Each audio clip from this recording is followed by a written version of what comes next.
mile markers 236 and 272. Interstate 380 near mile marker 1.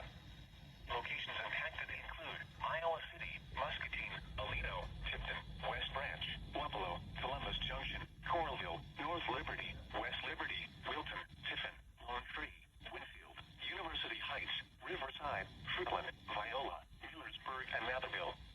Consider avoiding or delaying travel until the snow squall passes your location. If you must travel, use extra caution and allow extra time. Rapid changes in visibility and slick road conditions may lead to accidents. Reduce your speed and turn on your headlights. During snow squalls, the visibility may suddenly drop to near zero in whiteout conditions. Wet roadways will quickly freeze. Black ice will cause roads, bridges, and overpasses to become slick and dangerous.